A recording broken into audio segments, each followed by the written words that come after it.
আজ আমরা যাচ্ছি লক্ষ্মীপুর জেলার ঐতিহ্যবাহী শিক্ষা প্রতিষ্ঠান জাদুইয়া ইসলামিয়া কামিল মাদ্রাসা থেকে কিশোরগঞ্জের উদ্দেশ্যে। আমাদের সাথে রয়েছে শাহী পরিবহন। শাহী পরিবহনে আজকের রাত্রিবেলায় আমরা যাত্রা করছি। বিরতির সময় সন্ধ্যা হোটেলে যাত্রা বিরতি দিয়েছে।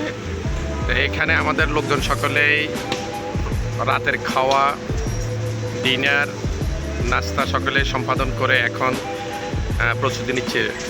এই কুমিল্লার সন্ধ্যা হোটেল একটি বিখ্যাত হোটেল। এখানে সকলেই খুবই আনন্দ সহকারে তৃপ্তি নিয়ে খেয়ে থাকেন।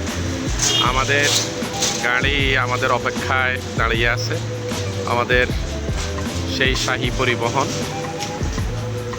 সন্ধ্যা হোটেলটি কুমিল্লার অত্যন্ত গুরুত্বপূর্ণ একটি হোটেল। তো এই হোটেলে যাত্রা বিরতি শেষে কিছুক্ষণ পরে আমরা আবার কিশোরগঞ্জের উদ্দেশ্যে রওনা করব।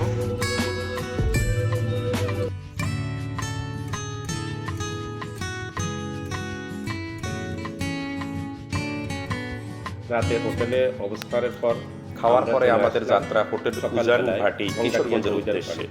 গঙ্গাটিয়া জমিদার বাড়ি, জমিদারি প্রথা বিলুপ্ত হয়ে গেছে অনেক আগেই, তবু কালের সাক্ষী হয়ে মাথা তুলে দাঁড়িয়ে আছে কিশোরগঞ্জ জেলার হোসেনপুর উপজেলায় গোবিন্দপুর ইউনিয়নে অবস্থিত গঙ্গাটিয়া জমিদার বাড়ি। স্থানীয়দের কাছে এই বাড়িটি জমিদার বংশের মানবেন্দ্র চক্রবর্তী চৌধুরীর নামানুসারে মানব বাবুর বাড়ি হিসাবে এটি অত্যন্ত সুপরিচিত। প্রাচীন সভ্যতার নিদর্শন এই জমিদার বাড়িটি অষ্টাদশ শতকের গ্রিক স্থাপত্যকলা অনুযায়ী নির্মিত। কারুকার্যময় বাড়িতে রয়েছে কাচারিঘর, নহবতখানা, দরবার গৃহ, মন্দির, এছাড়াও চতুর্দিকে সুউচ্চ পাঁচিল দ্বারা পরিবেষ্টিত এই জমিদার বাড়িটি আজও কালের সাক্ষী হয়ে দাঁড়িয়ে আছে। কাছারিঘরটি ছাড়া অন্য সমস্ত স্থাপনায় আজ ধ্বংসপ্রাপ্ত, তবুও প্রাচীন স্থাপত্যের নির্মাণ শৈলী দেখতে প্রতি বছর দূর দূরান্ত থেকে বিভিন্ন শ্রেণী পেশার মানুষ ছুটে আসেন এই জমিদার বাড়ি দেখতে।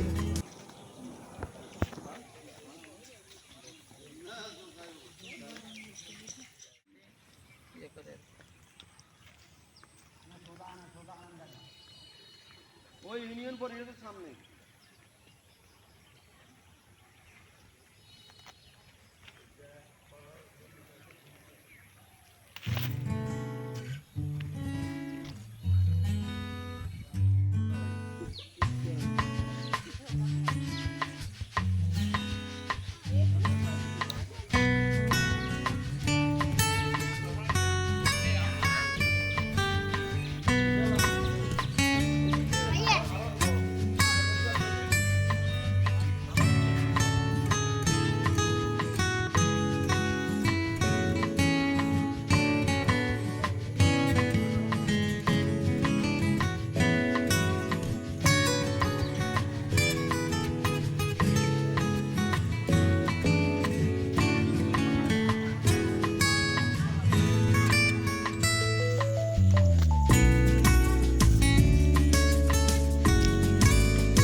এই যে তাদের সেই পুরাতন ভগ্ন দেয়ালগুলি আজও আমাদেরকে ঐতিহ্যের সেই জৌলুসের কথা মনে করিয়ে দিচ্ছে।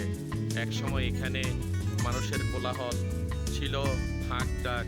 আজকে সেই হাঁক ডাক নেই, রাজাও নেই, বাদশাও নেই, সেই হাঁক ডাকও নেই, মানুষের কোলাহলও নেই। আছে আজকে সেই ভগ্ন প্রাসাদ, যেগুলি আমাদের সামনে এখন দৃষ্টিগোচর হচ্ছে। একসময় এখানে বহু মানুষের কোলাহল।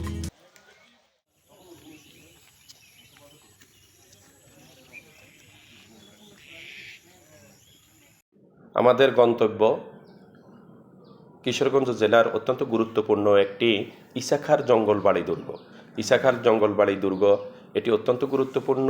এটি কিশোরগঞ্জ জেলা সদর থেকে 7 কিলোমিটার দূরে করিমগঞ্জ উপজেলার কাদির জঙ্গল ইউনিয়নে অবস্থিত। বাংলার 12 ভূঁইয়াদের প্রধান ইসাখা জঙ্গলবাড়ি দুর্গে তার দ্বিতীয় রাজধানী স্থাপন করেন। এটি বর্তমানে বাংলাদেশের প্রত্নতাত্ত্বিক অধিদপ্তরের একটি ঐতিহাসিক প্রত্নতাত্ত্বিক স্থাপনা হিসাবে তালিকাভুক্ত। জানা যায়, ইসাখা সম্রাট ইংরেজদের শোষণে অসহায় বাংলার জমিদারদের গোপন আমন্ত্রণ পেয়ে ইসাখা আফগানিস্তানকে 1400 ঘোড়সাওয়ার, 21টি নৌবিহার এবং অজস্র গোলা বারুদ নিয়ে তৎকালীন ত্রিপুরা রাজ্যে আসেন। 1885 সালে কোচবিহার লক্ষণ হাজরা নামক হাজরা পরাজিত করে জঙ্গলবাড়ির দুর্গটি তিনি দখল করেন। দুর্গটি দখলের পর ঈসা খাঁ দুর্গের ভিতরে কিছু স্থাপনা নির্মাণ করেন এবং তিন দিকে তিনি পরিখা খনন করেন। নরসুন্দা নদীর সাথে সংযুক্ত করে দুর্গটিকে গোলাকার দ্বীপে রূপান্তরিত করেন। তবে মূল জঙ্গলবাড়ি দুর্গটি প্রাক মুসলিম যুগে নির্মিত বলে ধারণা করা হয়। পরবর্তীতে এই দুর্গ থেকে ঈসা খাঁ সোনারগাঁও সহ মোট 22টি পরগনার দখল করে নেন। বাংলার 1326 সনের ভূমিকম্পে দুর্গটির দরবার হল, বসতঘর, একটি মসজিদ ছাড়া প্রায় সকল কিছুই ধ্বংসপ্রাপ্ত হয়। জঙ্গলবাড়ি দুর্গে যা দেখতে পাবেন, দরবার হল প্রায় ধ্বংসপ্রাপ্ত এই দরবার হলের গায়ে এখনও দেখতে পাবেন বিভিন্ন নকশা, নির্মাণ শৈলী আপনাকে তৎকালীন ইতিহাস ও সংস্কৃতি সম্পর্কে ধারণা দেবে। ঈসা খাঁর মসজিদ 12 ভূঁইয়ার স্মৃতি বিজড়িত জঙ্গলবাড়িতে ঈসা খাঁ কর্তৃক নির্মিত একটি প্রাচীন মসজিদ রয়েছে।